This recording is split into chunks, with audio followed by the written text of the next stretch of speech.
So we are going to discuss test number 4. You know, today we are going to look at first 50 questions, and eventually tomorrow we are going to finish the next 50 questions. So questions are pretty much simple and straightforward. UPSC में इस तरीके के सवाल पूछे जाते हैं, पूछे जा रहे हैं, and directly they are coming from my notes, है ना. तो ऐसा कुछ है नहीं कि कुछ बहुत ज़्यादा अलग से बताने की ज़रूरत है, but since the question is that we will discuss and try to analyse the questions. ठीक है, तो द फर्स्ट क्वेश्चन स्टार्ट करते हैं यहाँ से. So the president is the head of the Indian state. मैंने बताया था ना, head of the state, class में बताया. In this context consider the following statements. 3 statement है. ठीक है, तो पहला स्टेटमेंट रीड करते हैं. He acts as a symbol of unity, integrity and solidarity of the nation. ठीक है, आई मीन एक मान लो अगर तुम्हें कुछ नहीं भी पता है तो एक प्लेन रीडिंग से लग रहा है कि ये स्टेटमेंट एक रीजनेबल स्टेटमेंट है. हाँ ठीक है. All executive actions of the government of India are taken in his name. हम लोग ऑलरेडी जानते हैं कि he is the executive head, तो ये स्टेटमेंट भी सही है. All international treaties and agreements are negotiated and concluded on the behalf of the president. यानी जो भी decisions लिए जा रहे हैं वो president के behalf पे लिए जा रहे हैं. तो शुरू में ही हम लोगों ने जब president पढ़ा था तो ये सारे statements hold true it, है ना. So the answer is D, 1, 2 and 3. इसको पहले circle कर लेंगे, correct क्या है, and then we are going to mark the answer as 1, 2, 3. Straight forward question है. president का पहला पेज की ही reading में आप इन सारे क्वेश्चंस को एड्रेस कर सकते हैं. ठीक है, फिर क्वेश्चन आता है कि भाई ये बताओ कि इनमें जो है प्रेसिडेंस लिस्ट में हाई टू लो का क्या सीन है. ये सवाल हम लोगों ने एक बार टेस्ट पे डिस्कशन में पहले भी देखा था, जहां पर अगर हम लोगों को एग्जैक्टली नहीं पता है तो भी हम लोग इसको स्क्वीज आउट कर सकते हैं इसका ऑप्शन. अब ये वाला देखते हैं. इसमें ये बोल रहा है हाई से लेकर के लो तक में अरेंज करो. हाई से लेकर के लो में अरेंज करो. तो अब देखो, स्पीकर ऑफ द लोकसभा है, जजेस ऑफ द सुप्रीम कोर्ट है, holders of Bharat Ratna decoration है, और governor of state outside their respective states के बारे में बात किया जा रहा है. तो 2 ऑप्शन है हमारे पास. या तो हम लोग एक वो लिस्ट, हम एक छोटा सा नोट्स बना लें उसके कि भाई वो लिस्ट में क्या है, एटलीस्ट टॉप 10 हमें पता चल जाए, उसी से रिपीट करता रहेगा. और कुछ चीज़ें तो हमें पता है कि जैसे प्रेसिडेंट फर्स्ट होता है, वाइस प्रेसिडेंट सेकंड होता है, इस तरीके से हम लोग देखते हैं. थर्ड क्या होता है, प्राइम मिनिस्टर होता है. इस तरीके से चलता है. तो एक वो तरीका, पर ये सवाल उससे सॉल्व नहीं हो पा रहा है. तो देखो इस पर्टिकुलर सिचुएशन में क्या करेंगे. अच्छा, इसमें भी 2 चीज़ है. Governor of the state outside their respective states, मतलब एक तो गवर्नर उसके स्टेट के अंदर है तो उसकी क्या वैल्यू है, और जो बाहर इनसाइड का क्या है, 6. चलिए ठीक है, अगर आपको याद है तो अच्छी बात है. लेकिन एक लिस्ट हम लोग रख सकते हैं. वो लिस्ट आप लिख लीजिए ताकि थोड़ा सा एक मतलब बार बार ये सवाल आ रहा है तो हम लोग एटलीस्ट टॉप 10 लिख लेते हैं. दूसरा तरीका भी हम लोग देखेंगे कि कैसे करके इसको सॉल्व किया जा सकता है. पर पहला लिस्ट लिख लीजिए. जैसे प्रेसिडेंट है, सेकंड है वाइस प्रेसिडेंट, थर्ड है प्राइम मिनिस्टर, फोर्थ है with in their respective states में गवर्नर. ये इसको स्टार मार्क कर दीजिए. यानी governor with in their respective states, मतलब एक अगर मान लीजिए कि उड़ीसा के आपके गवर्नर है, अगर उड़ीसा में कोई इवेंट होता है जिसमें कि प्रेसिडेंट आ जाते हैं या वाइस प्रेसिडेंट आते हैं, ऐसे सिचुएशन में 4th नंबर पे आएंगे governor of the state in their respective state. पर मान लीजिए कि अगर ये दूसरे स्टेट में चले जाते हैं तो सिचुएशन चेंज हो जाता है. ठीक है, हाँ आ रहे हैं उस पर, will come to that, no issues. मतलब एक तो ऑप्शन है रट लेते. तो यहाँ पे देखिए आउटसाइड देयर रिस्पेक्टिव स्टेट्स है, तो ये चीज को दिमाग में रखना कि आउटसाइड बोल रहा है या इनसाइड. अगर इनसाइड है तो हम लोग देखते हैं कि 4th है. 5th में हम लोग देखते हैं फॉर्मर प्रेसिडेंट्स, ऐसे प्रेसिडेंट जो पुराने प्रेसिडेंट्स रह चुके हैं, फॉर्मर प्रेसिडेंट्स. उसके बाद 5A में आता है आपका deputy prime minister, deputy PM. इतना तो आपको याद होना ही चाहिए. 5A और 6, ठीक है, 6 और 5 में आपका फॉर्मर प्रेसिडेंट्स, 5 में फॉर्मर प्रेसिडेंट्स, 5A में डेप्यूटी प्राइम मिनिस्टर, 4 में गवर्नर, 3 में पीएम, 2 में वाइस प्रेसिडेंट, 1 में प्रेसिडेंट. 6th में आप लिख सकते हैं chief justice of India and speaker of Lok Sabha.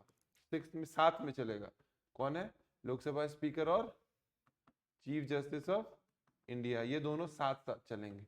तो इसमें से अगर आप देख पा रहे हैं तो 6 नंबर पे लोकसभा का स्पीकर है, और ये क्योंकि आउटसाइड बोल रहा है तो यहाँ पर क्या है, स्पीकर ऑफ द लोकसभा पहले आएगा, तो 1 तो डेफिनेटली सबसे पहले होगा। हाईएस्ट टू लोएस्ट बोल रहा है तो सबसे पहला स्टेटमेंट क्या होगा, 1, तो ये और ये कट जाएगा, ठीक है, ये और ये कट जाएगा। अब देखो, अब ये चीज को याद रखना, एक ये दिमाग में रखना कि भाई ये सबसे पहले होगा और इसका चीफ जस्टिस ऑफ इंडिया के साथ होगा। तो अब चीफ जस्टिस ऑफ इंडिया का साथ है, तो अब 7th में अगर हम लोग देखें तो यूनियन कैबिनेट मिनिस्टर्स आ जाते हैं, तो लिख लेते हैं साथ में 5-6 लोग साथ में आते हैं। सबसे पहला cabinet minister of the union है ना, जो भी यूनियन का मिनिस्टर है वो हो गया। चीफ मिनिस्टर रहेगा उस पर्टिकुलर स्टेट के अंदर, with in their respective states में कौन रहेगा, चीफ मिनिस्टर, उसी 7th में ही रहेगा, ठीक है। फॉर्मर प्राइम मिनिस्टर्स उसी में रहेगा 7th में। Leader of opposition in Lok Sabha and Rajya Sabha उसी 7th में। तो 7th में कुछ खास लोग रहेंगे जो साथ में क्लब्ड रहेंगे, 7th है ना।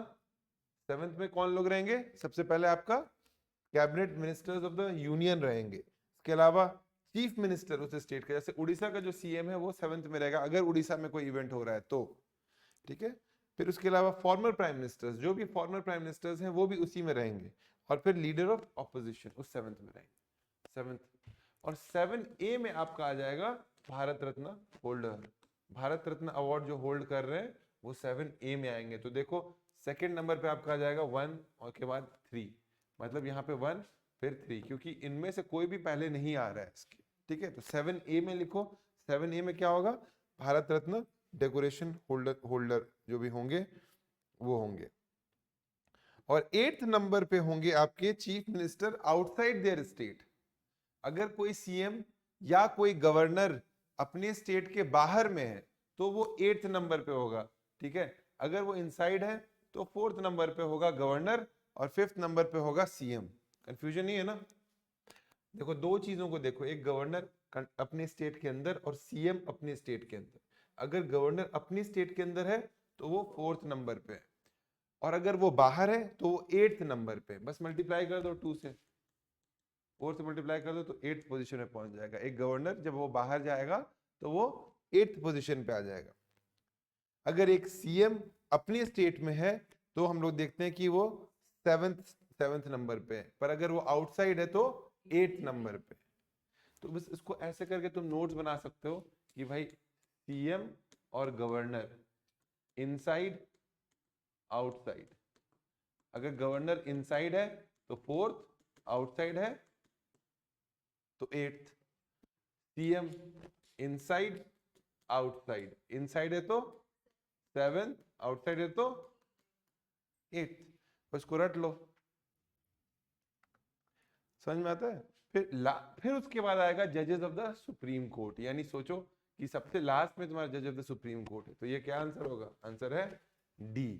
बार बार ये सवाल पूछ रहा है तो अपना एक छोटा सा नोट बना लिया हम लोगों ने, हम लोगों को चीजें समझ में आ गई। टॉप 10 हमें पता है कि इसका प्रेसिडेंट कैसे होगा। So this is a reasonably good question, UPSC में हो सकता है कि पूछ दे।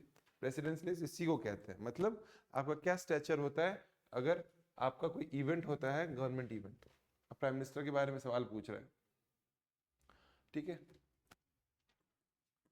To be appointed as the prime minister, a person must be a member of the either house of the parliament. ऐसा है क्या?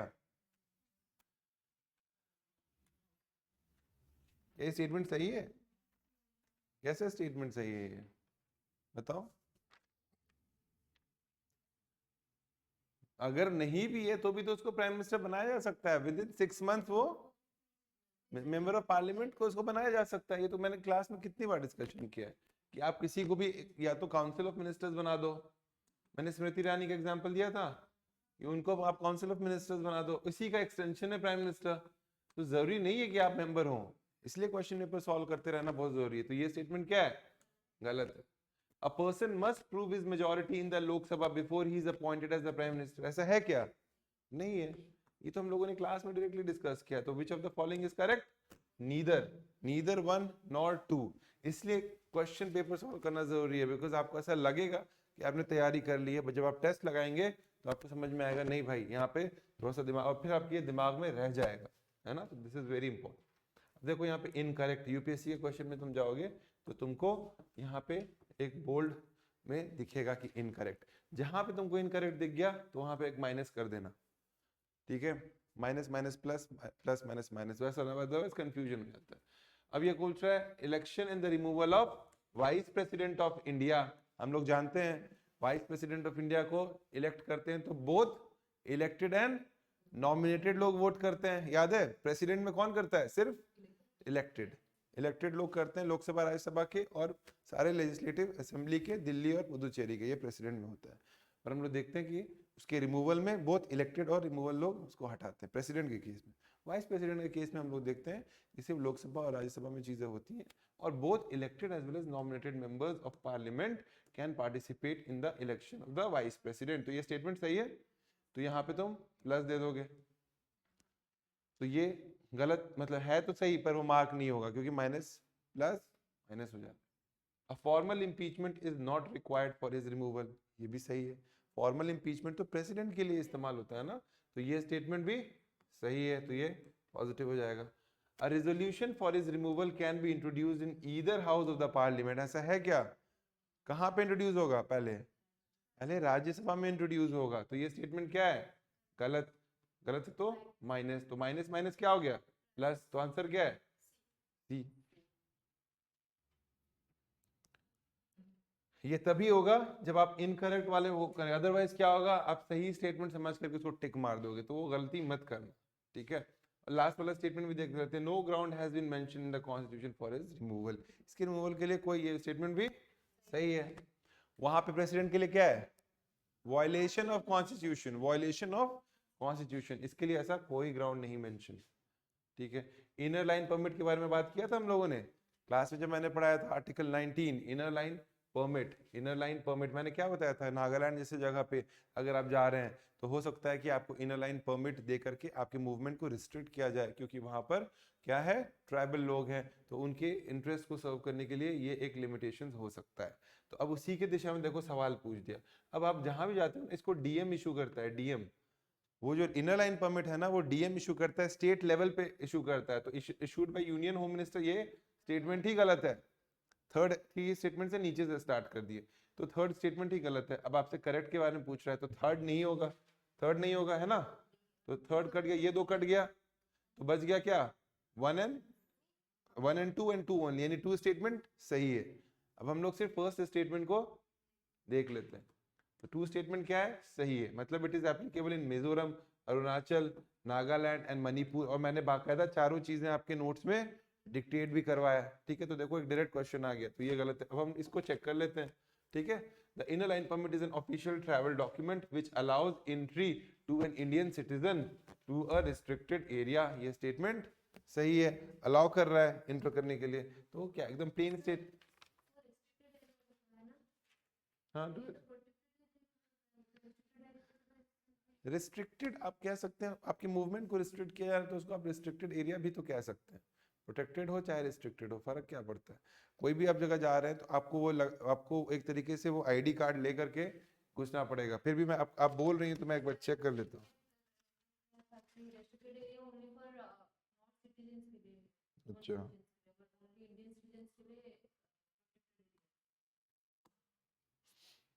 सिटीजन्स के लिए क्या है, आप कैसे डिफाइन करती हैं, how is protected area different from restricted area, protected area restricted area से अलग कैसे है, बताइए। कैसे मुझे पता चलेगा कि ये प्रोटेक्टेड एरिया है और कैसे मुझे पता चलेगा कि रिस्ट्रिक्टेड एरिया है, ऐसा तो कहीं पे मेंशन नहीं है। देखिए ये जो पूरा एक्ट है ना, अगर हो सकता है, अगर होगा तो आप मुझे दिखाइएगा, ठीक है ना, you show me after the class. वैसे ये जो भी वर्क करता है वो Bengal eastern frontier regulation act के तहत करता है। ये जो भी इनर परमिट लाइन का कॉन्सेप्ट है वो कहाँ से आता है, लिख लीजिए, Bengal Bengal eastern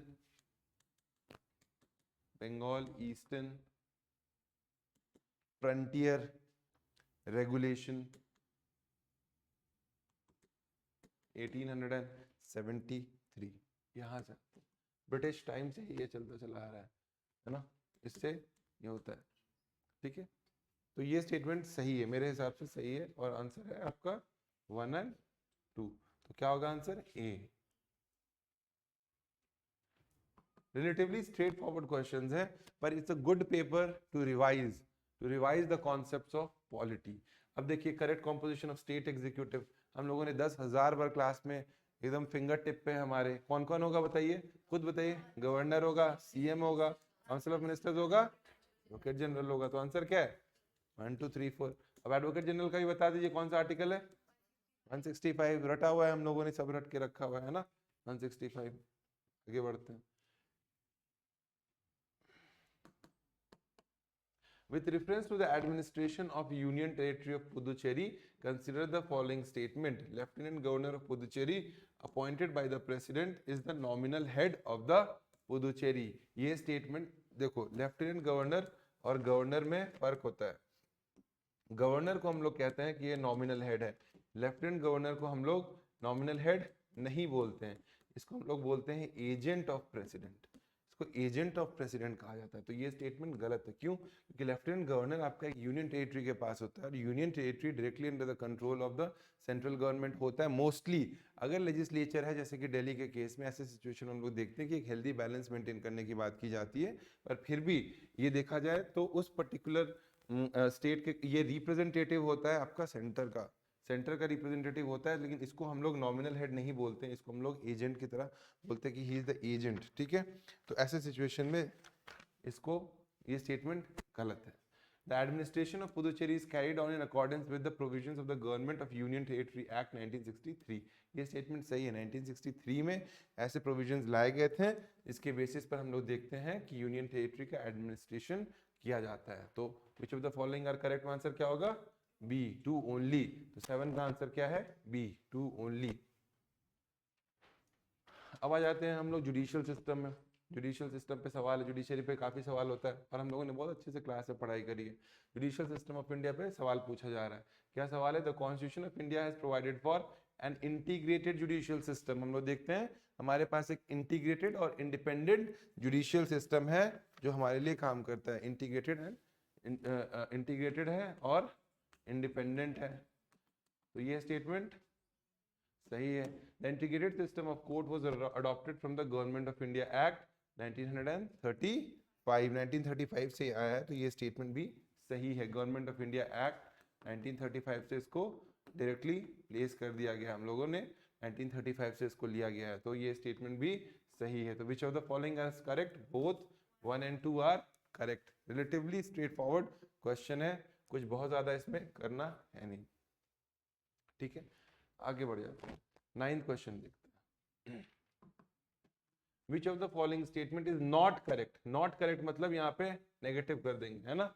With reference to the legislative powers of the president, हम लोग जानते हैं कि प्रेसिडेंट के पास भी कुछ ऑर्डिनेंस मेकिंग पावर्स रहते हैं, है ना, और कुछ लेजिस्लेटिव पावर्स इसके पास रहते हैं। तो सबसे पहले देखो, हम लोग इस चारों में से गलत स्टेटमेंट कौन है उसको चूज करना है। तो पहला स्टेटमेंट देखते हैं, he can appoint any member of the Lok Sabha to preside over its proceedings when the offices of both the speaker and the deputy speaker fall vacant। याद है, पैनल ऑफ चेयरपर्सन्स कब होता है? जब एब्सेंट होता है। पर अगर वो वेकेंट होता है तो क्या होता है? वो किसी को भी पिकअप करके उसको क्या बोल सकता है कि भाई तुम प्रिसाइड ओवर करो। देखो डायरेक्ट क्वेश्चन आ गया ना, जो मैंने क्लास में बहुत स्पेसिफिकली आपसे डिस्कस किया। तो ये स्टेटमेंट क्या है? स्टेटमेंट सही है। मैंने क्लास में बहुत स्पेसिफिकली ये स्टेटमेंट बोला कि भाई ये स्टेटमेंट में कंफ्यूज मत करना। वेकेंट जब हो जाए ऐसे सिचुएशन में प्रेसिडेंट किसी को भी उठा करके प्रिसाइड करने बोल सकता है, तो ये पॉजिटिव हो गया। ठीक है, नेगेटिव लाना है तब वो टिक होगा।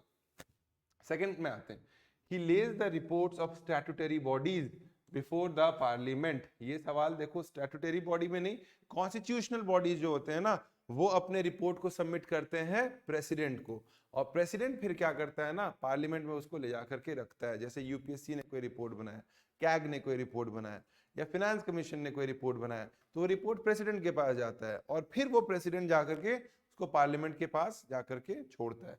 फिर भी मान लो कंफ्यूजन हो ना, तो इस क्वेश्चन को ऐसे करके हम लोग रोक देते हैं थोड़ी देर के लिए, और आगे का देखते हैं, ताकि कंफ्यूजन हो सकता है इसमें। बहुत लोग जो भी ऐसा लगे कि यार थोड़ा सा अजीब सा सवाल है, उसको रोक दो, यहाँ क्वेश्चन मार्क कर दो, थर्ड स्टेटमेंट में जाओ।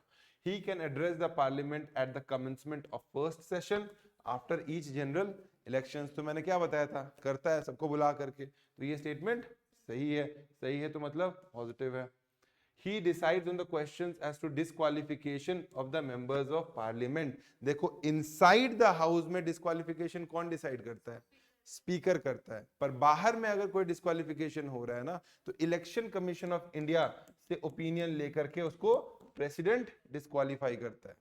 समझ में आ रहा है? तो दो चीजों में डिफर करो, एक अगर कोई अंदर आ गया, अब वो अंदर आ गया है तो वो हटेगा because of defection, anti defection law से हटेगा। वो एंटी डिफेक्शन लॉ पे हटाने का अधिकार किसके पास है, उस हाउस के प्रिसाइडिंग ऑफिसर का, ना कि प्रेसिडेंट का, है ना। कियोटो होलोहन वाला केस याद है, जो ओपन टू जुडिशियल रिव्यू वाला केस जो हम लोगों ने पढ़ा, और भी बहुत सारा केस है जो हम लोगों ने देखा है। तो ये जो समझो, ये स्टेटमेंट भी तुम्हारा सही है, तो ये पॉजिटिव हो गया। तो बचा तुम्हारे पास एक ये स्टेटमेंट, तो ये स्टेटमेंट गलत है, नेगेटिव हो गया, नेगेटिव नेगेटिव पॉजिटिव, तो तुम इसको सही कर दोगे। तो आंसर क्या है, 9 का बी, 9th का बी आंसर।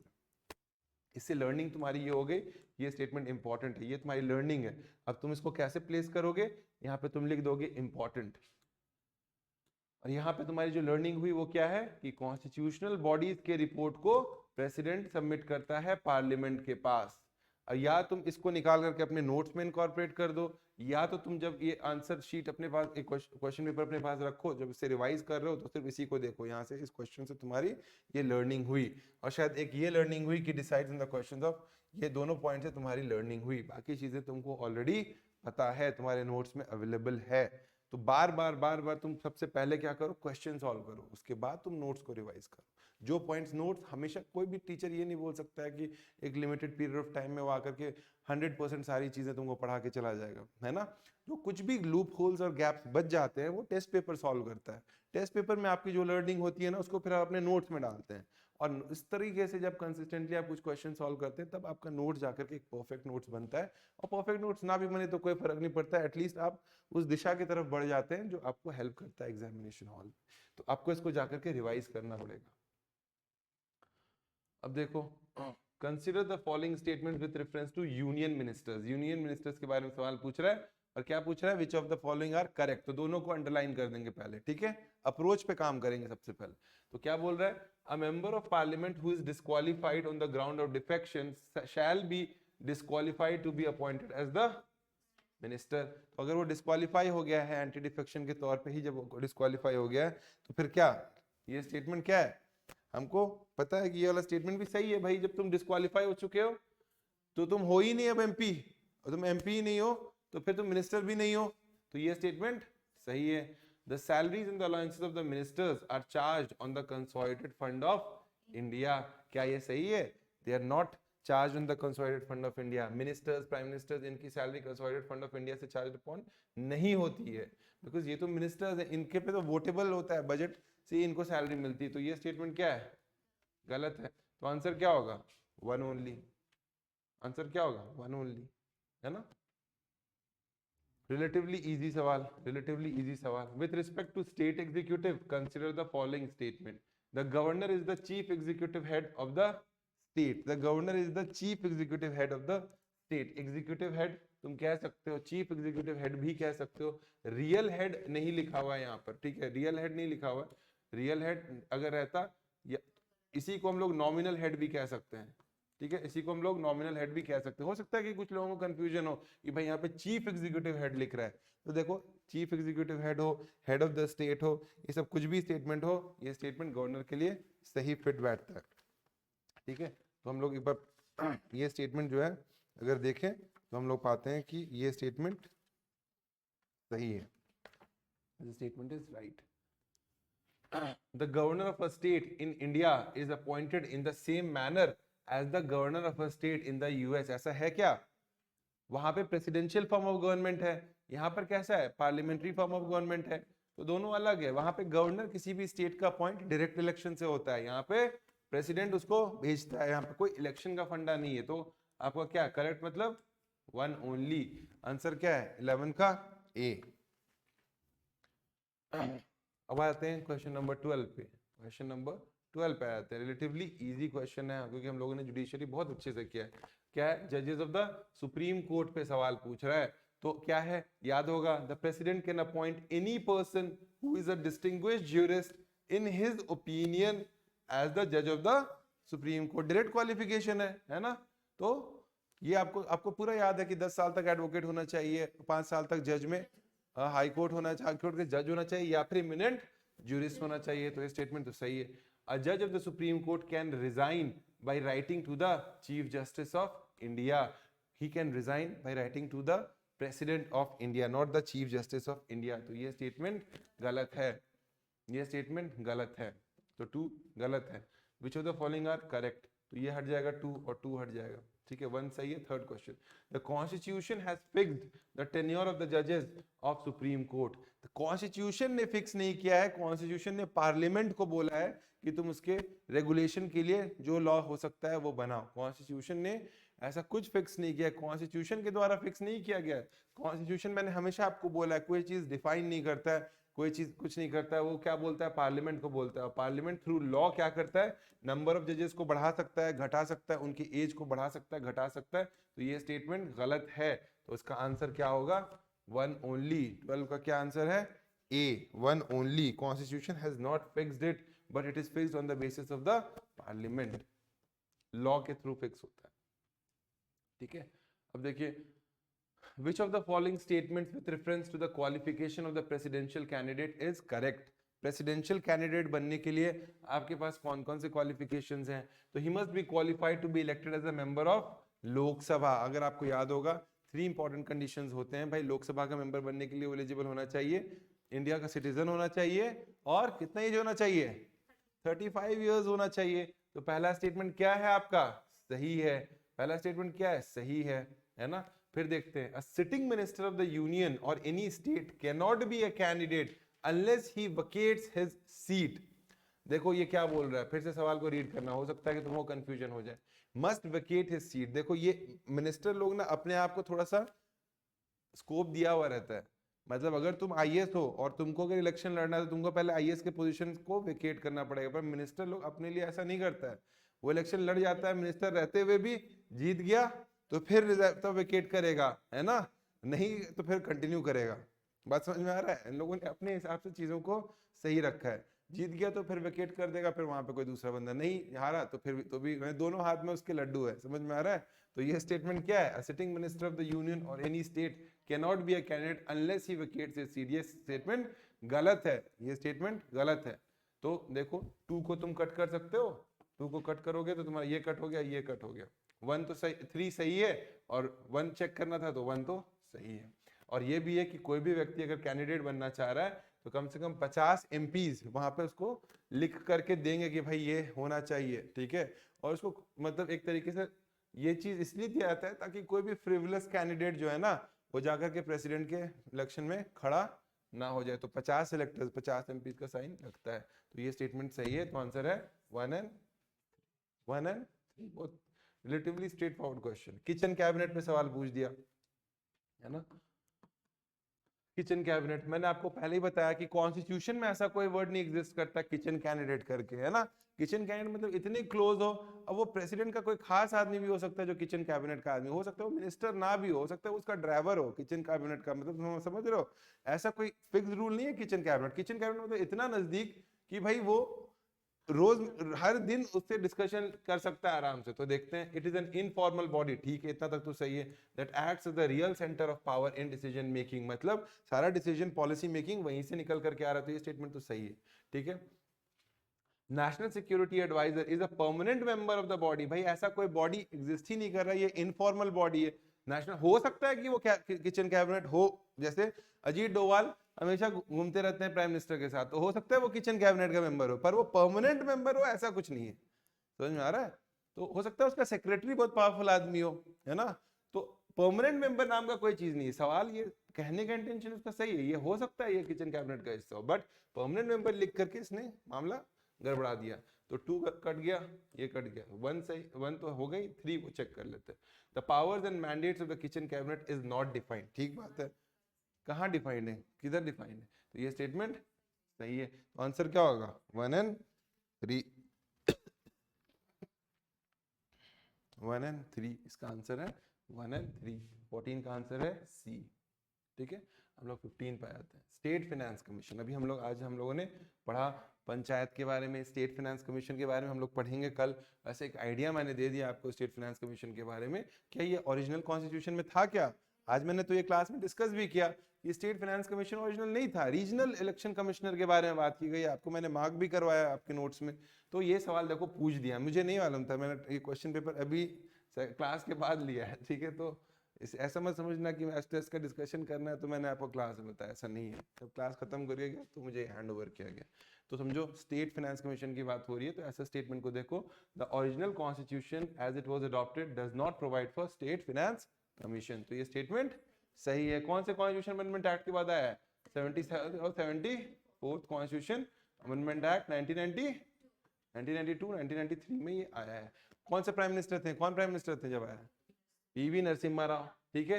अब देखो, it is mandated to review the financial position of the municipalities and make recommendations to the governor. ये स्टेटमेंट सही है, लोकल लेवल पे हो रहा है तो स्टेटमेंट सही है। Which of the following are correct? Both 1 and 2। तो आंसर क्या है 15 का? 15 का आंसर सी है,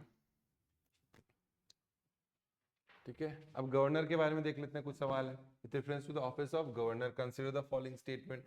A person can be appointed to the governor of 2 or more states at the same time. Class में भी डिस्कस किया है ना। कौन सा कॉन्स्टिट्यूशन अमेंडमेंट एक्ट? विच कॉन्स्टिट्यूशन अमेंडमेंट एक्ट याद है? 7th कॉन्स्टिट्यूशन अमेंडमेंट एक्ट, फजल अली वाला मैंने बताया था, एग्जाम्पल भी दिया था। 7th कॉन्स्टिट्यूशन अमेंडमेंट एक्ट के बाद हो सकता है, ठीक है। When so appointed, the emoluments and allowances paid to him or her are paid by the central government. Central government उसको पे नहीं करता है, उसके respective states जो हैं वो उसको पे करते हैं। They are shared by the states. They are shared by the states. उन states के द्वारा शेयर किया जाता है जहां पे वो गवर्नर है। तो मान लो कि अगर एक व्यक्ति ए है जो कि गवर्नर, एक मान लो झारखंड का भी है और उड़ीसा का भी है, तो उसका जो पेमेंट होगा ना, ये दोनों शेयर करेगा। This payment is going to be shared by them together. अब ऐसा नहीं है कि इसका भी 1 लाख दे देगा, उसका भी 1 लाख दे देगा तो 2 लाख मिलेगा। 2 जगह का गवर्नर है तो 2 लाख रुपए नहीं मिलेगा, मिलेगा 1 ही लाख रुपए। वो शेयर करेगा 50-50 हजार रुपए ऐसे करके शेयर करेगा, कुछ टाइम यहाँ कुछ टाइम वहां, इस तरीके से। तो इससे अच्छा जॉब और क्या होगा भाई? मुझे 4 स्टेट का गवर्नर बना दो, लाख इधर से लाख इधर, 4 लाख रुपए आ रहा है मेरे पास महीने का। ऐसा नहीं है, ठीक है। सेंट्रल गवर्नमेंट नहीं देगा, स्टेट के बीच शेयर किया जाएगा। तो आपका ये लर्निंग है, ये आप लर्निंग ले सकते हो। ये मैंने नोट्स में स्पेसिफिकली नहीं बोला था कि it is shared by the state, तो उसको आप इनकॉर्पोरेट कर सकते हो, ठीक है। तो आपका आंसर क्या हो गया? 1 ओनली, 1 ओनली। आंसर क्या है? 16 का ए, 16 का ए। आगे बढ़ते हैं 17 है ना। विथ रेफरेंस टू पंचायती राज, देखो आज ही हम लोगों ने पढ़ा, देखो ये वर्ड आ गया डेमोक्रेटिक डिसेंट्रलाइजेशन, और ये भी हो गया द ऑब्जेक्टिव क्या है। तो ये स्टेटमेंट सही है कि गलत? स्टेटमेंट सही है। सेकंड स्टेटमेंट आता है Panchayati Raj institution are interested with the function of rural development, ठीक है। रूरल के बारे में बात हो रहा है। It was constitutionalised during the prime ministership of Rajiv Gandhi, है क्या? राजीव गांधी ने लोकसभा में पास करवा दिया था, राज्यसभा में हार गए थे। 64th कॉन्स्टिट्यूशन अमेंडमेंट एक्ट आज ही क्लास में पढ़ा है। ये स्टेटमेंट गलत हो गया। डायरेक्ट सवाल आ गया तो तुम्हारा देखो थर्ड कट गया है ना, 2 और 1 और 2 दोनों सही है। 17 का क्या है? बी, एकदम डायरेक्ट क्वेश्चंस है। अब आ जाते हैं 18th में। With reference to the office of CM consider the following statement. क्या इसका फिक्स टर्म है? द कॉन्स्टिट्यूशन फिक्स टर्म बोलता है? नहीं। The salary and allowances of the CM is determined by the state legislature. ये statement हम लोग देखते हैं कि सही है। स्टेट लेजिस्लेचर ही उसका सैलरी, क्योंकि क्या होता है जो भी पीएम का सैलरी रहेगा, ये सब रहेगा, वो तुम्हारा मतलब कंसोलिडेटेड फंड ऑफ इंडिया से आ रहा होता है, लेकिन साथ ही साथ इसका जो salary consolidated fund of state से आ रहा है। तो जो भी है स्टेट लेजिस्लेचर डिसाइड करता है ना। तो स्टेट स्टेटमेंट क्या है? सही है। तो आपका क्या स्टेटमेंट होगा? 2 ओनली। आंसर क्या है? B, B. With reference to the Supreme Court of India, Supreme Court से जुड़ा हुआ सवाल है। Consider the following statements. The Supreme Court of India succeeded the Federal Court of India. उस वक्त क्या था? Federal Court of India, which was established under the Government of India Act 1935. 1935 में जो बनाया गया था उसको कहते हैं Federal Court of India. तो ये statement सही है। The constitution has not specified the seat of the supreme court. आपको याद है 130 आर्टिकल जो मैंने यहाँ पे डिस्कस किया था क्लास में कि उसका सीट कहाँ होगा, दिल्ली या कोई ऐसी जगह जहां पे chief justice of India decide करता है। क्लास में ही शेयर किया था, जिसपे हम लोगों ने डिबेट भी किया था, है ना, जस्टिस कृष्ण कैसेशन कोर्ट वाला एक जो कॉन्सेप्ट डिस्कस किया था, आर्टिकल 130 डायरेक्ट सवाल पूछ दिया है। तो क्या किया है कि नहीं, स्पेसिफाई कॉन्स्टिट्यूशन में ही तो स्पेसिफाइड है ना, कौन से आर्टिकल में, 130 में। नोट्स चेक कीजिएगा अगर क्लास के नोट्स में, आपको दिख भी जाएगा, ठीक है। तो the constitution has not specified the seat, ये गलत है, फिर तो गलत हुआ ना, क्योंकि उसने स्पेसिफाई किया हुआ है। तो जब ये किया हुआ किस आर्टिकल में किया हुआ है, 130 में किया हुआ है, तो आंसर क्या हो गया, करेक्ट में क्या होगा, 1 ओनली। तो आंसर क्या है 19 का ए, आंसर क्या है 19 का ए। 20th में आ जाते हैं। With reference to the following principles of responsibilities are applicable to ministers. Principle of collective responsibility, collective responsibility होती है, but legal responsibility इंडिया में नहीं होती है। इसका क्या मतलब है कि हर जगह मिनिस्टर साइन करता है, जो कि ब्रिटिश पार्लियामेंट का सिस्टम एक होता है, इंडिया में इसको फॉलो नहीं किया जाता है। तो 2 गलत हो गया, ये कट गया। तो अब देखो 3 तो सही है और 1 सही है, तो थर्ड स्टेटमेंट भी सही है। तो कलेक्टिव रिस्पॉन्सिबिलिटी के साथ साथ उसके अपने अपने जगह की इंडिविजुअल रिस्पॉन्सिबिलिटी भी होती है। तो आंसर क्या है 1 and 3, 1 and 3।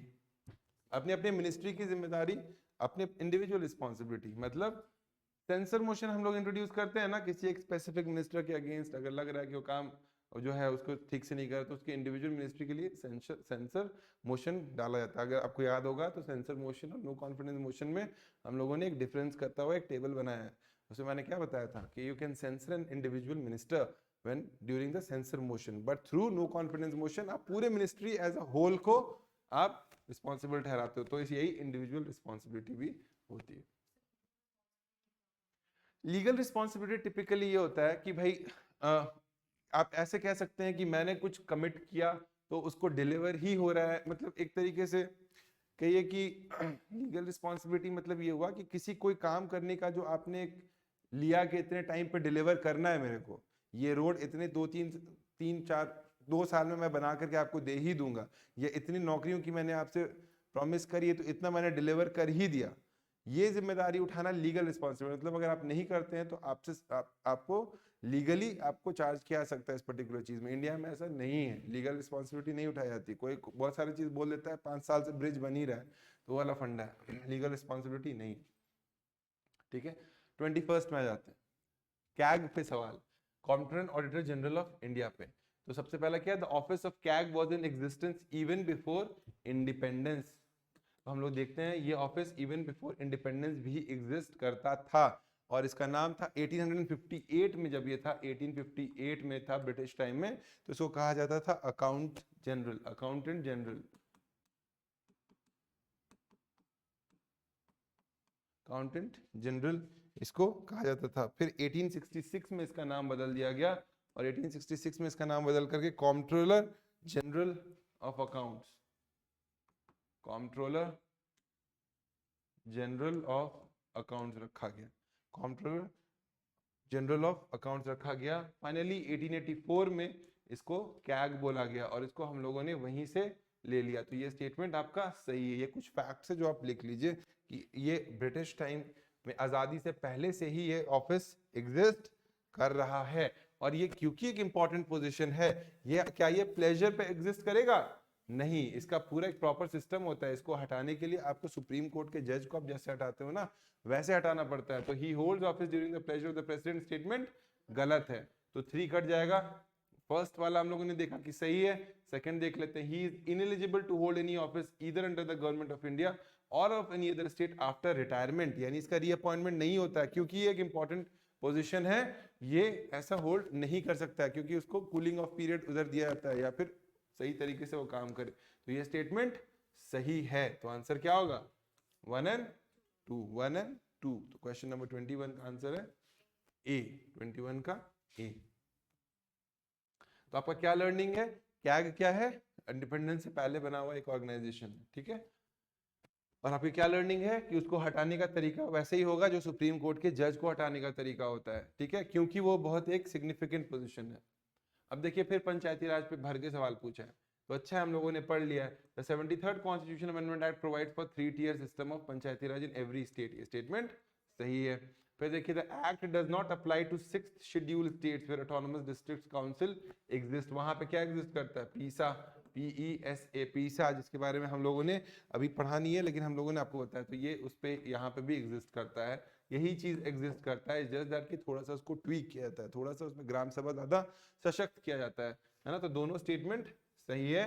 आंसर है बोथ 1 एंड 2, बोथ 1 एंड 2। अब देखिए फिर जज पे सवाल पूछ दिया, तो आपका जुडिशरी से कितने सारे सवाल आ रहे हैं, आप डायरेक्टली सॉल्व करके आप अपना मार्क्स बढ़ा सकते हैं। जजेस ऑफ सुप्रीम कोर्ट, क्या इनके पास सिक्योरिटी ऑफ टेन्योर है? हम लोग जानते हैं ना, इंडिपेंडेंस ऑफ जुडिशरी का मैंने आपको एक लिखवाया है, उसी में लिखा है सिक्योरिटी ऑफ टेन्योर है। The parliament is authorised to curtail the jurisdiction of supreme Court. क्या वो कर्टेल कर सकता है? जुरिस्डिक्शन को कर्टेल कर सकता है? नहीं। बढ़ा सकता है, जुरिस्डिक्शन को घटा नहीं सकता है, क्योंकि उससे इंडिपेंडेंस इंपैक्ट होता है। अगर आप वो सेक्शन उठा करके देखेंगे तो मैंने सारे पॉइंट्स लिखवा रखे हैं। द रिटायर्ड जज of the supreme Court are barred from legal practice in India. They are barred, ये मैंने आपको लिखवाया है, अगर आपके पास नोट्स है तो आप अभी चेक कीजिएगा तो आपको दिख जाएगा कि ये तीनों चीजें मैंने स्ट्रेट फॉरवर्डली आपको लिखवाया कि they are barred from the legal practice in India.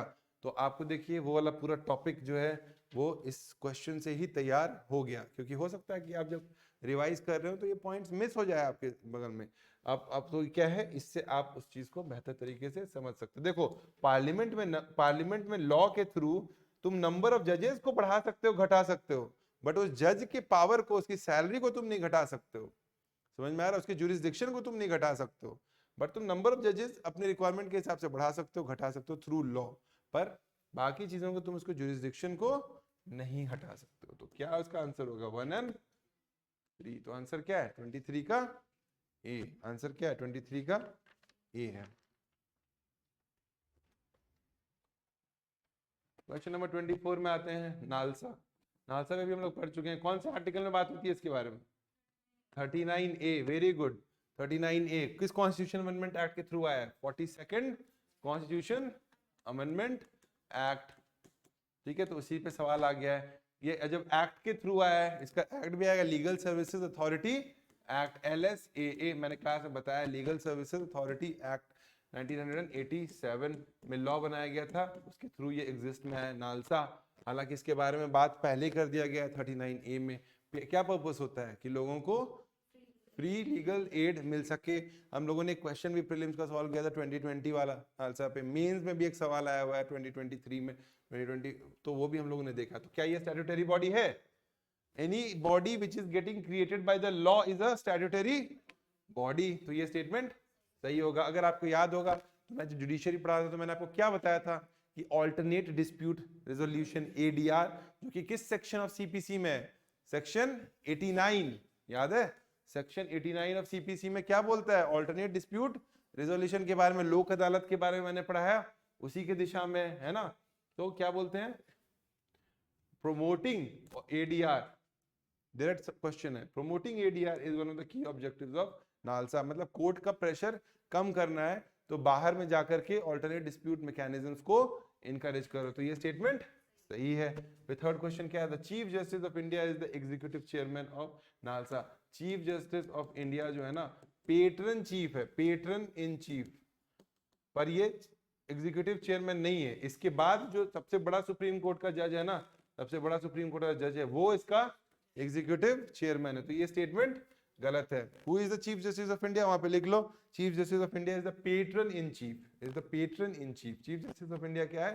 Patron in chief है। जबकि इसका एग्जीक्यूटिव चेयरमैन कौन है? Second in line to the chief justice of India, जो second senior most supreme court का जज है, वो इसका एग्जीक्यूटिव चेयरमैन होगा। तो आंसर क्या है? 1 एंड 2। तो 24 का आंसर क्या है?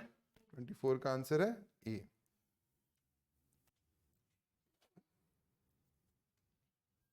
ठीक है, यहां से हमारी लर्निंग क्या है कि चीफ जस्टिस की ये जो नालसा है वो तुम्हारा legal services authority act law के तहत बनाया गया है। 39A आर्टिकल इसके बारे में बात करता है। 42nd कॉन्स्टिट्यूशन अमेंडमेंट एक्ट में इसके बारे में मेंशन है। और इसका मेन मकसद क्या है? प्रमोट करना ADR को। और वो ADR किस सेक्शन में बात की जाती है? Section 89 of CPC। आ जाते हैं क्वेश्चन नंबर 25 में। Following statement with respect to the administration of union territory of Delhi, union territory of Delhi, and which of the following are not correct. Not correct मतलब अब हमको नेगेटिव रखना है इसको, है ना। तो lieutenant governor can promulgate an ordinance when the assembly is dissolved और suspended, can promulgate an ordinance when the assembly is dissolved और सस्पेंडेड। देखो ऑर्डिनेंस तो वो तब भी प्रोमलगेट कर सकता है जब house is not in session, तो ये स्टेटमेंट गलत है, this statement is wrong, cut down इस स्टेटमेंट, क्योंकि this can also be pass during when the house is not in session, तो ये हो गया negative. The promulgation of an ordinance require the prior permission of the president, requires the prior permission of the statement. तो हम लोग देखते हैं कि यहाँ प्रेसिडेंट का रिक्वायरमेंट इसमें लगेगा क्योंकि ही is the agent, he is the agent of the president. मान के चलो कि ये जो लेफ्टिनेंट गवर्नर का इक्वेशन जो है ना वो अलग होता है, जो गवर्नर का इक्वेशन कहाँ से होता है, जो स्टेट में होता है। यहाँ पे जो ये ऑर्डिनेंस लगाएगा तो इस पे पूछ करके परमिशन ऑफ द प्रेसिडेंट से पूछ करके करेगा। दिल्ली वाला जितना भी केस है ना लेफ्टिनेंट गवर्नर और जो आम आदमी की सरकार के बीच का, तो इसी कॉन्सेप्ट पे बेस्ड है। An ordinance promulgated by the lieutenant governor has the same validity of the executive order of the CM. Executive order of the CM का सेम वैलिडिटी नहीं है, जब ये अलग है, ये लॉ मेकिंग एक टूल है, तो ये एग्जीक्यूटिव ऑर्डर नहीं है बल्कि लेजिस्लेटिव ऑर्डर है, तो ये स्टेटमेंट गलत है, तो ये भी हो गया नेगेटिव। तो 2, 1 और 3 दोनों गलत है, तो आंसर क्या है सी, 1 and 3, 1 and 3। क्वेश्चन नंबर 25 का आंसर है 1 and 3। 26 में आ जाता है। Which of the following veto powers are enjoyed by the president when a bill passed by the state government? हो गया ना, कितने बार पढ़ा आर्टिकल 200, आर्टिकल 201 क्लास में दोबारा भी बताया, दोबारा बताया। Is reserve for the presidential. अब मैंने क्या होता है, प्रेसिडेंट के पास आ गया, तो प्रेसिडेंट देखो, प्रेसिडेंट के पास ये क्वालिफाइड वीटो वैसे भी नहीं होता, इंडियन प्रेसिडेंट के पास क्वालिफाइड वीटो नहीं होता है, क्वालिफाइड वीटो नहीं होता वैसे भी हमें पता है।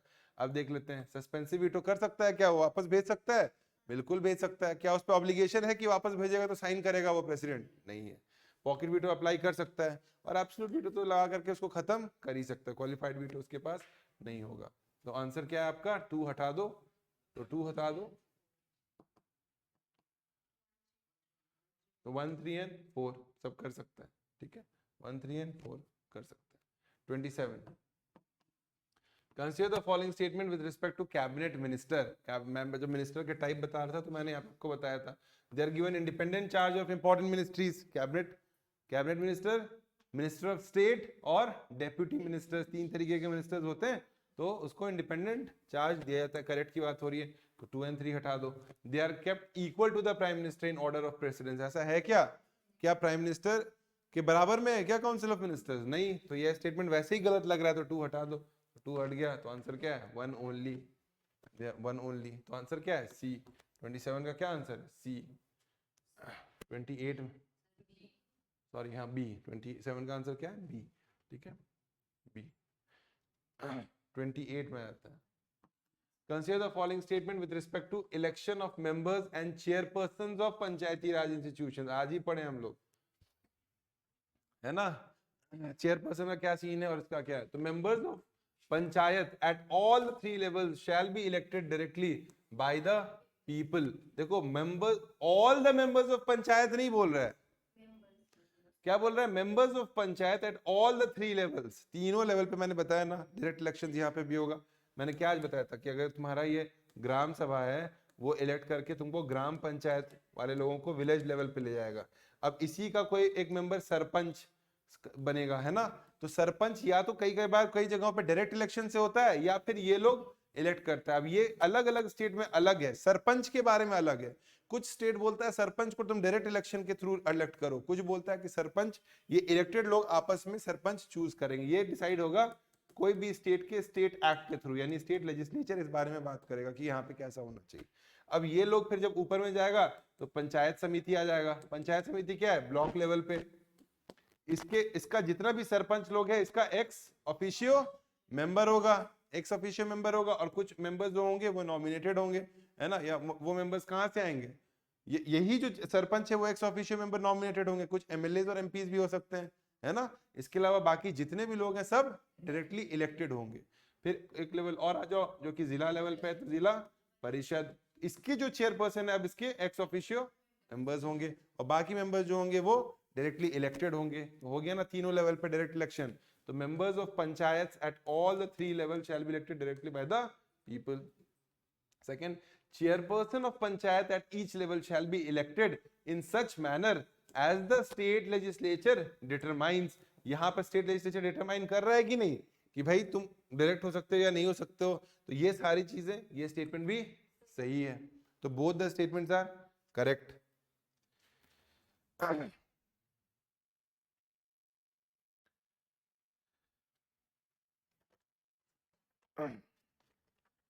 एक मिनट रुको, 28 को मुझे चेक करने दो।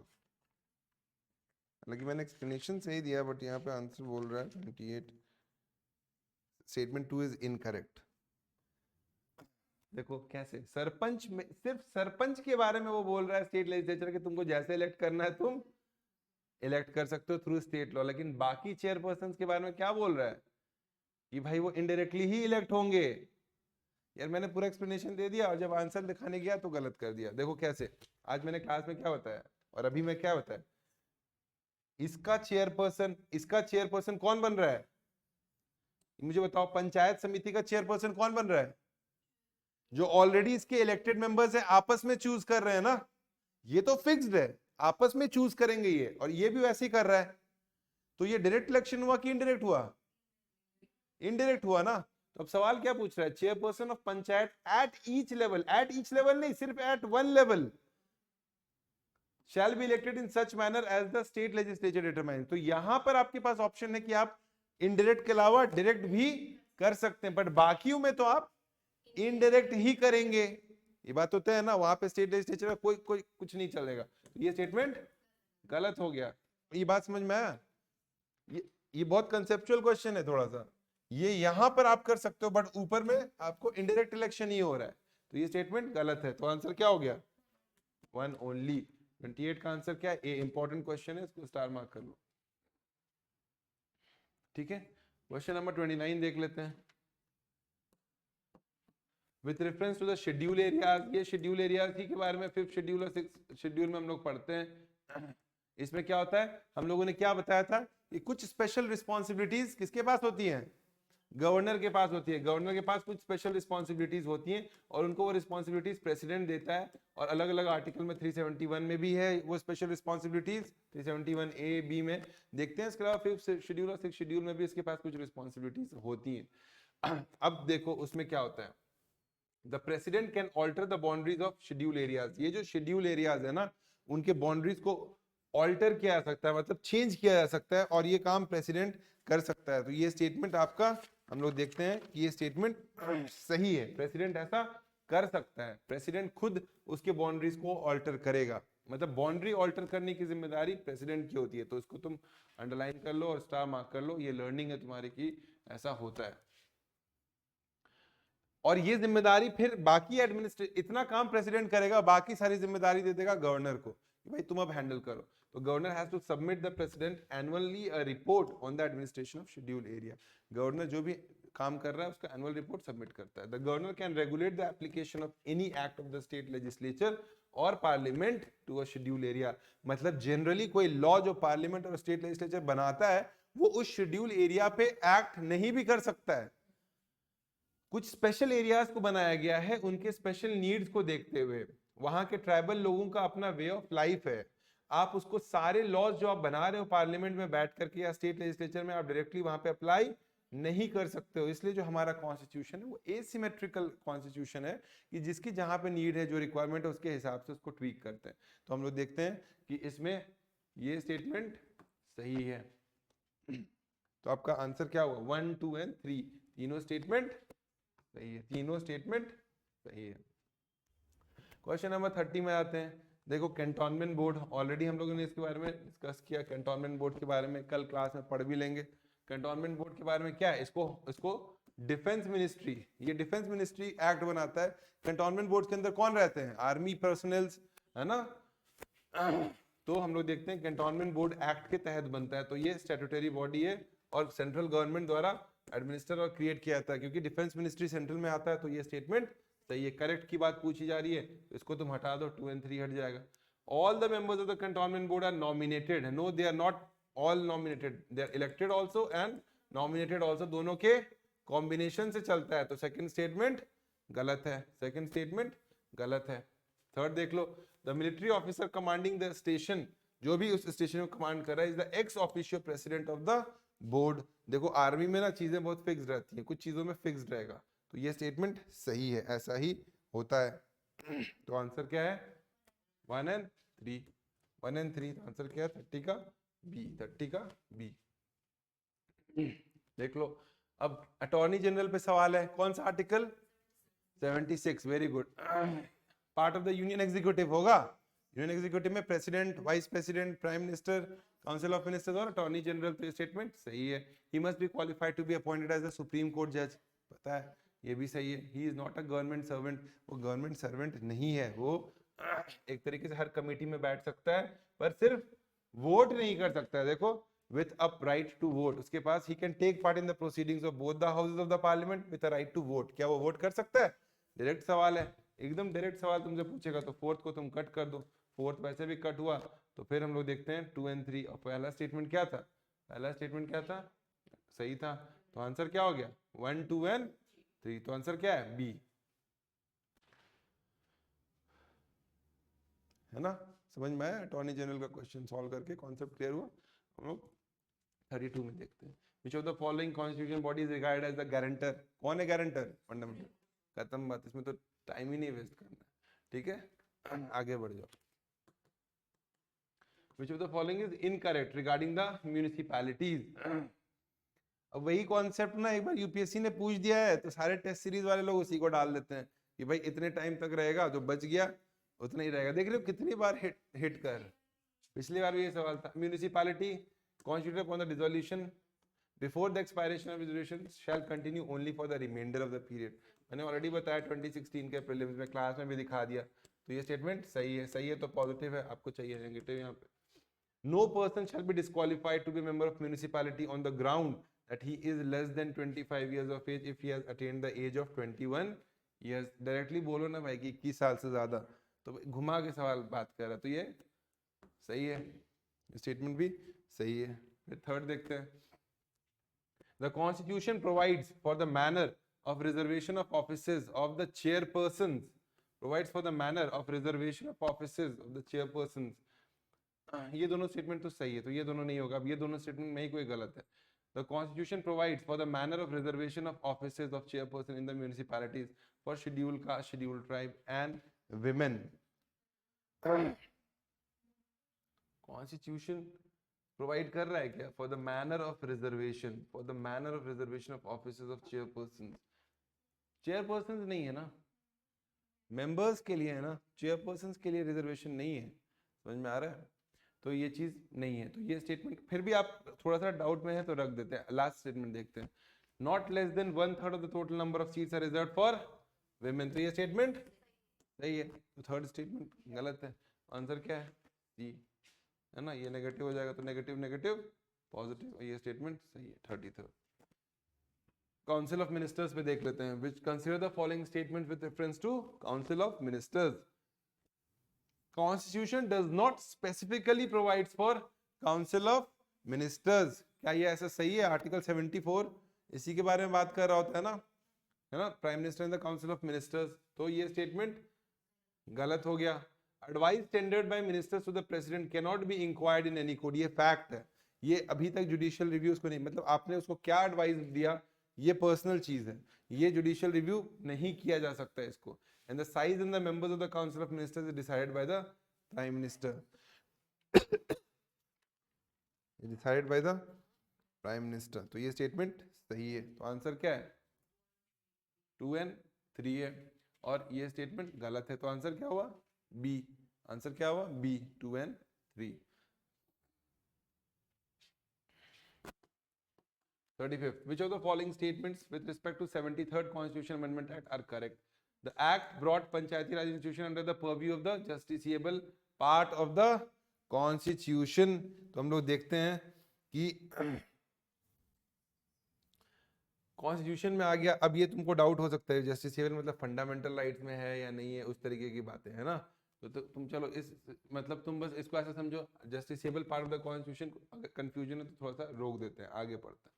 The provisions of the act are grouped into compulsory and voluntary, है ना, ये स्टेटमेंट सही है। Third, the compulsory provision of the act have been included in the central laws creating the new panchayat system. ये central law में नहीं है, state law में है।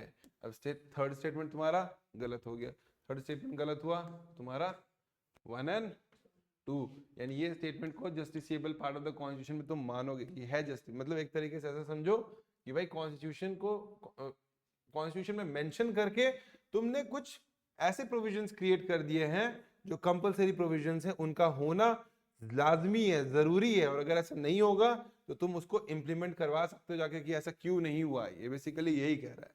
ठीक है, तो इससे भी कुछ लर्निंग है, 35 से तुम लर्निंग ले सकते हो। 36 देख लेते हैं। With reference to an ordinance promulgated by the president, consider the following statement. क्या promulgate करना ordinance can be used as a substitute? It cannot be used as a substitute. DC Wadhwa के केस में ये बोलता है, डीसी वाधवा का case याद है?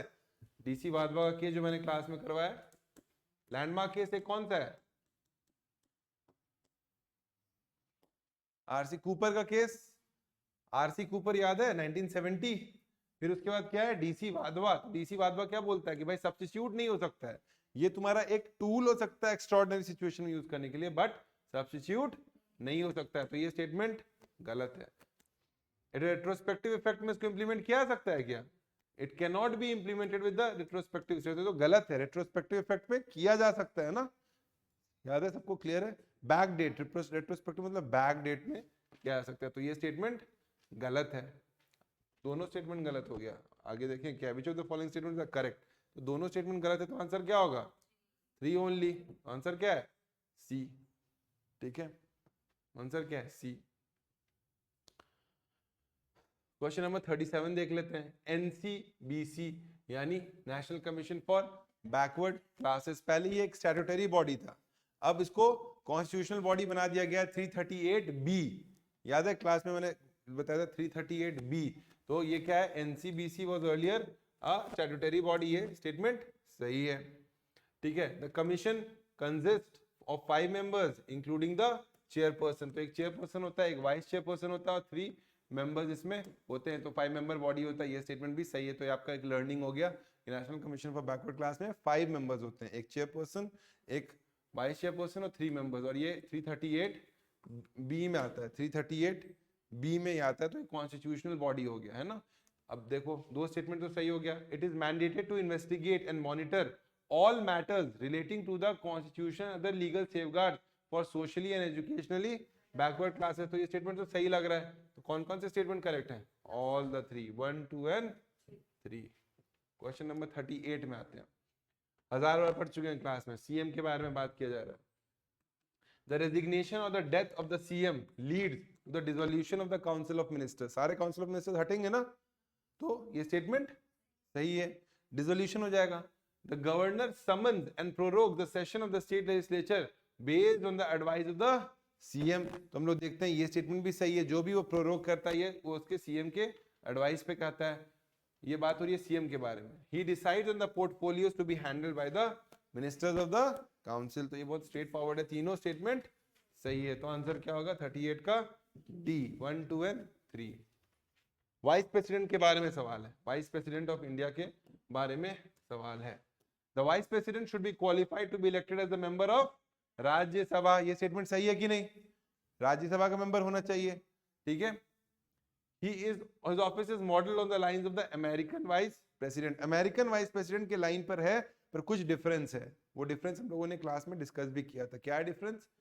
वहां का जो वाइस प्रेसिडेंट होता है, अगर प्रेसिडेंट मर गया तो बचे हुए टाइम तक के लिए फुल वो प्रेसिडेंट बनकर रहेगा, पर हमारे में ये मैक्सिमम कितने टाइम तक रह सकता है? 6 months, तो ये स्टेटमेंट सही है। But with the difference, when the office falls vacant by resignation, removal and death or otherwise, the chief justice of the India assumes the office until a new vice president is elected। ये statement गलत है। देखो ये chief justice of India कब काम करेगा? जब president मर गया, प्रेसिडेंट का सीट वेकेंट हो गया और ये वाइस प्रेसिडेंट बन गया प्रेसिडेंट, पर मान लो वो भी किसी वजह से वो रिजाइन कर दिया, वो भी प्रेसिडेंट के इलेक्शन में खड़ा हो गया, ऐसा सिचुएशन एक बार हुआ है, मान लीजिए आप प्रेसिडेंट थी, आप वाइस प्रेसिडेंट हैं, आपका सीट वेकेंट हो गया, वो आपने शायद रिजाइन कर दिया होगा, मे बी आपने क्या बोलते हैं, आपको इम्पीच कर दिया गया, may be because of other factors like death और एनीबॉडी, ए वैकेंसी क्रिएट हो गई है ना। अब आप वाइस प्रेसिडेंट बन गए, प्रेसिडेंट 6 महीने के लिए, पर आपके अंदर के एम्बिशंस जाग गए कि मैं सिर्फ 6 महीने तक ही प्रेसिडेंट क्यों रहूं, ये तो फ्रेश इलेक्शन हो रहा है, मैं भी खड़ी रहूंगी और मैं बन जाऊंगी वाइस, मैं प्रेसिडेंट बनना चाह रही हूँ। तो आपने भी रिजाइन दे दिया वाइस प्रेसिडेंट से और बोला कि मैं प्रेसिडेंट बनने के लिए इलेक्शन में खड़ी रहूंगी। तो आपने देखो इस सिचुएशन से क्या हुआ, प्रेसिडेंट का सीट खाली हो गया, वाइस प्रेसिडेंट जिसको प्रेसिडेंट बनना था वो भी रिजाइन करके चला गया, तो अब प्रेसिडेंट का सीट खाली है और वाइस प्रेसिडेंट का भी सीट खाली हो गया। इस सिचुएशन में chief justice of India justice Hidayatullah, सबसे पहले ऐसा and the only case justice Hidayatullah was the chief justice of India, he became the acting president of India. तो यही कह रहा है, बट ये तब होगा जब प्रेसिडेंट का सीट खाली होगा, सिर्फ वाइस प्रेसिडेंट का सीट खाली होने से नहीं चलेगा ये। तो क्या हो गया 1 and 2, क्या 39 का ए, ठीक है। 40 का देख लेते हैं। With reference to national commission for minorities consider the following statements, all the members of the commission shall be from minority commission. ठीक है, ये स्टेटमेंट सही है, माइनॉरिटी के लिए कुछ बनाया जा रहा है तो सिर्फ माइनॉरिटी के ही लोग उसमें रहेंगे, ये स्टेटमेंट सही है। The commission shell make recommendations for the effective implementation of safeguards for the protection of the interest of minorities. ठीक है, बात सही लग रहा है दोनों, ये भी सही है। It is mandated to investigate matters of communal conflict and riots, जो भी कम्युनल कॉन्फ्लिक्ट्स हो रहे हैं उसके से रिलेटेड मैटर्स में ये इन्वेस्टिगेट कर सकता है। तीनों स्टेटमेंट सही है, 1, 2 and 3 तीनों सही है, माइनॉरिटीज के राइट्स के लिए बनाया गया। तो आर्टिकल क्वेश्चन नंबर 40 में तीनों चीज सही है। लास्ट के 10 questions. With reference to the supreme court of India consider the following statements, the president can appoint a जज of the supreme court as acting chief justice. ठीक है, कर सकते हैं भाई, अगर मान लो आपका चीफ जस्टिस ऑफ इंडिया नहीं है तो सुप्रीम कोर्ट प्रेसिडेंट ही करेगा, जो भी एक्टिंग कर सकता है कुछ समय के लिए। मान लो चीफ जस्टिस ऑफ इंडिया का पोजीशन खाली हो गया, वैसे सिचुएशन में किसी को जो होगा सीनियर मोस्ट वो प्रेसिडेंट कर सकता है। The president is authorised to increase और डिक्रीज द नंबर ऑफ जजेस of the supreme, the parliament is authorised, तो बढ़ा भी सकता है घटा भी सकता है, पर व्हाट नंबर ऑफ जजेस, जुरिसडिक्शन नहीं घटा सकता है, नंबर ऑफ जजेस तो बढ़ा सकता है। शुरू में कितना था 8, एक चीफ जस्टिस 7 सुप्रीम कोर्ट का जज, अभी बढ़ाकर कितना कर दिया 34, एक चीफ 39 हो गया,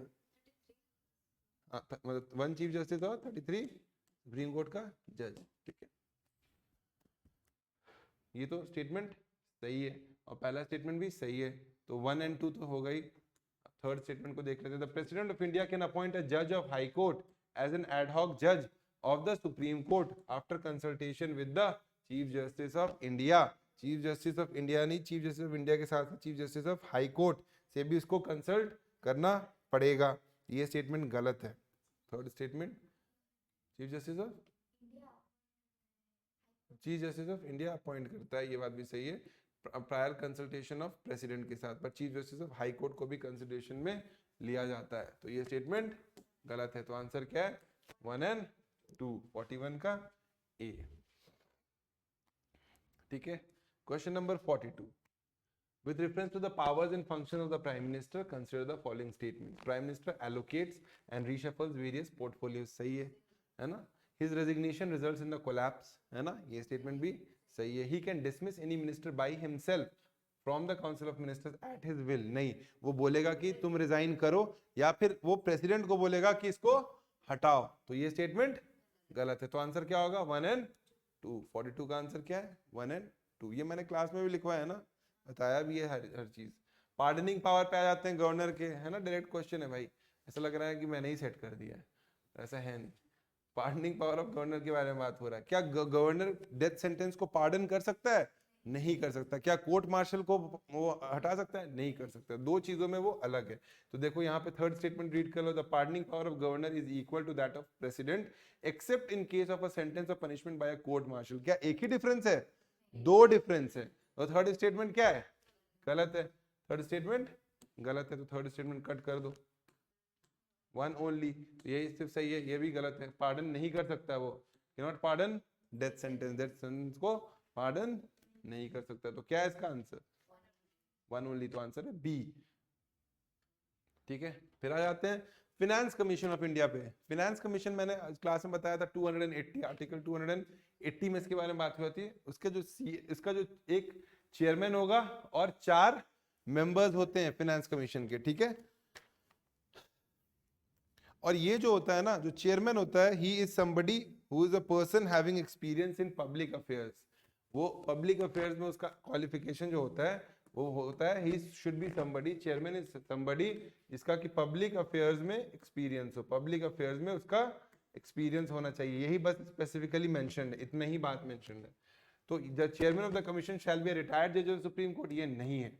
इसका एक मेंबर हाई कोर्ट का जज हो सकता है, बट इसका चेयरमैन के बारे में क्वालिफिकेशन क्या है, he should be somebody who is a member having an experience of public affairs। तो पहला स्टेटमेंट आपका गलत है, तो पहला ही स्टेटमेंट अगर गलत है तो द फॉलोइंग आर करेक्ट की बात हो रही है, तो हो गया। तो आंसर है 2 and 3, बाकी दोनों सही है।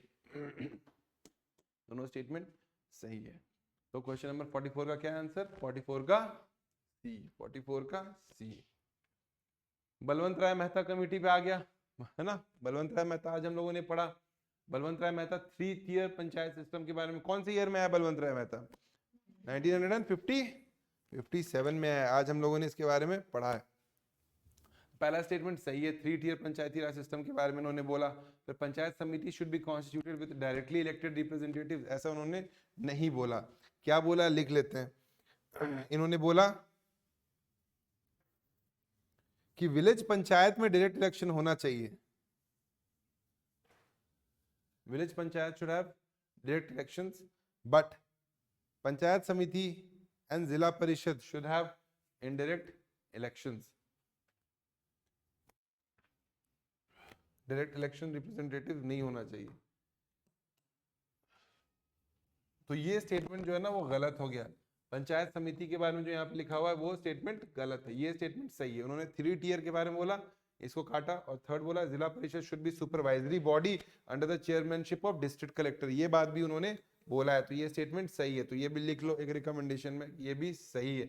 डीएम जो है उसके चेयरमैनशिप में जिला परिषद होना चाहिए। तो इनके हिसाब से आंसर है 1 and 3। 1 and 3 is the answer, so answer is B. Answer is B. इनमें से किन सब बॉडी के चेयरमैन जो है प्राइम मिनिस्टर है? इनमें से कौन से हैं जिनके प्राइम मिनिस्टर जो है चेयरमैन? जीएसटी काउंसिल का फाइनेंस मिनिस्टर होता है, फाइनेंस मिनिस्टर। तो जीएसटी काउंसिल ऐसे हट गया तो 2 को हटा दो, 2 को हटा दोगे तो 3 and 4 और 1 and 3 है। नीति आयोग का कौन होता है? प्राइम मिनिस्टर होता है, प्राइम मिनिस्टर होता है। तो जब 1 है तो 1 and 3 आंसर, तो 1 and 3 का कौन है? Prime minister. आंसर क्या है? सी। आंसर है सी, 46 का सी। ठीक है। क्वेश्चन नंबर 47 में आते हैं। According with office of CM के बारे में पूछा जा रहा है। According to the constitution the chief minister may be a member of either houses of the state legislature. सही है, he can be a member of. अच्छा, ये कंफ्यूजन हो सकता है कॉन्स्टिट्यूशन में मेंशन है कि नहीं। तो यार ये कॉन्स्टिट्यूशन में मेंशन है, ये किसी भी हाउस का ही मेंबर हो सकता है। द चीफ मिनिस्टर में भी मेंबर ऑफ ईदर हाउस, यानी ये विधानसभा का भी हो सकता है, विधान परिषद का भी हो सकता है। Chief minister can recommend the dissolution of legislative assembly to the governor at any time. अगर उसको ऐसा लग रहा है कि उस, अब ये कंफ्यूजिंग स्टेटमेंट है, तुम लोग ऐसे हो सकते हो कि एनी टाइम, और वो डिसॉल्व कर देगा, वो रिकमेंड कर सकता है कि भाई डिसॉल्व कर दो या अर्ली इलेक्शंस ले आओ। तो ये स्टेटमेंट भी सही है। तो आंसर है बोथ 1 and 2।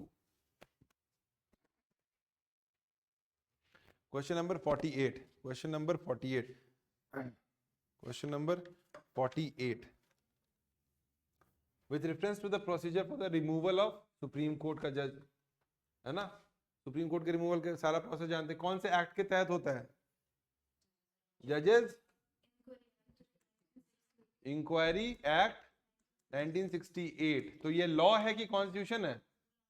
लॉ है, यानी कॉन्स्टिट्यूशन ने बोला पार्लियामेंट को बनाने के लिए लॉ। तो सवाल क्या बोल रहा है? Constitution lays on the procedure relating to the removal of the जज। क्या ये सही है?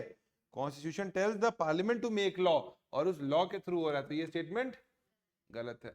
The 3-membered committee to investigate into the charges against the judge is constituted by the Lok Sabha Speaker or the chairman of the Rajya Sabha। जिस house में भी जा रहा है 3-member कमेटी बनेगी, 3-member कमेटी बन गई। आंसर क्या है? 2 only। सिंपल है, स्ट्रेट फॉरवर्ड, सारे नोट्स हैं। 48, 49 में आ जाते हैं। With reference to ग्राम सभा, consider the following statement। The constitution provide for a Gram Sabha is the foundation of Panchayati Raj system. क्या दिक्कत है भाई, हमको तो ये स्टेटमेंट सही लग रहा है। क्वेश्चन नंबर 49 है ना ये, स्टेटमेंट सही है। Any person registered in the electoral rolls of a village comprised within the area is a member of the gram sabha, 18 साल या ज्यादा, स्टेटमेंट सही है। constitution has outlined the powers and the function of the gram sabha at the village level। अब देखो ये statement detail में outline नहीं किया है, उसने स्टेट को बोला है लॉ बनाओ और पावर्स एंड फंक्शंस के बारे में बात करो, तो ये स्टेटमेंट गलत है। तो आंसर होगा 1 and 2। हाँ, the constitution has outlined the powers and functions of the gram sabha at the village level। ग्राम सभा का कितना पावर होना चाहिए, कैसा होना चाहिए, उसके बारे में देखो। अब ये थोड़ा सा कंट्रोवर्शियल स्टेटमेंट है, इसमें आपको कंफ्यूजन हो सकता है, इनफैक्ट मुझे भी कंफ्यूजन हुआ। क्या बोल रहा है, constitution is outline the powers. हम लोगों ने आज ग्राम सभा के बारे में पढ़ा, कौन से आर्टिकल में इसके बारे में बात किया जा रहा है? 243 से लेकर के 243 ओ तक, 243 ए से लेकर के 243 ओ तक बात किया जा रहा है, और स्पेसिफिकली ग्राम सभा के बारे में किसमें बात किया जा रहा है? 243 ए में बात किया जा रहा है। यानी ग्राम सभा क्या है, ग्राम सभा का कॉन्स्टिट्यूशन में कौन लोग रहेगा, इसके बारे में बेसिक बात ये सब किया जा रहा है, और हल्का फुल्का जो थोड़ी बहुत बात की जा रही है कि ये होना चाहिए इस तरीके से।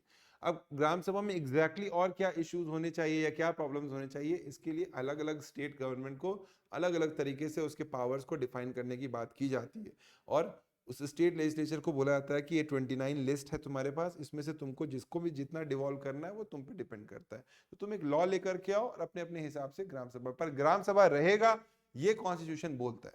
कॉन्स्टिट्यूशन ये नहीं बोलता है कि ग्राम सभा किस प्रोपोर्शन और किस लेवल में एंगेज करेगा। तो एक तरीके से कॉन्स्टिट्यूशन पावर्स और फंक्शंस को कंप्लीटली आउटलाइन नहीं करता, वो बस उसके बारे में बात करता है 243 ए में। तो ये स्टेटमेंट गलत है, बाकी दोनों स्टेटमेंट सही है। आंसर है 1 and 2। 50th यूपीएससी पे एक सवाल है, 6 और 65, ये जो इलेक्शन कमीशन ऑफ इंडिया पे होता है ना, वो इस पे भी वैलिड होता है। तो ये स्टेटमेंट सही है। The conditions of the service of the chairman other members of the UPSC is determined by the president of India. हम लोग देखते हैं कि ये स्टेटमेंट सही है, conditions of services president he decide करता है, बट उसका ज्यूरिसडिक्शन जो है ना वो प्रेसिडेंट नहीं करता है बल्कि पार्लियामेंट करता है। तो थर्ड स्टेटमेंट जो है वो गलत है, थर्ड कट कर दो। आंसर क्या है? 1 and 2, 1 and 2। ठीक है, तो हम लोगों ने 50 क्वेश्चंस का डिस्कशन किया। अब हम लोग, आप लोग देख रहे होंगे कि इजी सिंपल क्वेश्चन है, यूपीएससी के लेवल के क्वेश्चन है ये सब। अब हम लोग इससे 10 टाइम ज्यादा अच्छे से हम लोगों ने पढ़ा है, प्री कम मेंस की तैयारी हम लोगों ने की। हम लोगों ने तो बहुत डिटेल में fact based case studies, case law, इतना आपका लेवल बहुत हाई हो चुका है अभी पॉलिटी में। तो आप आराम से ना पॉलिटी के क्वेश्चंस निकाल सकते हैं। आपका 25% कवर हो गया प्रीलिम्स में, 25 सवाल तक पॉलिटी से पूछे जाते हैं, इसी तरीके के क्वेश्चंस पूछे जाएंगे, है ना। तो आज के लिए इतने ही रखते हैं, कल बाकी नेक्स्ट 50 क्वेश्चंस कल इसके डिस्कशन करें।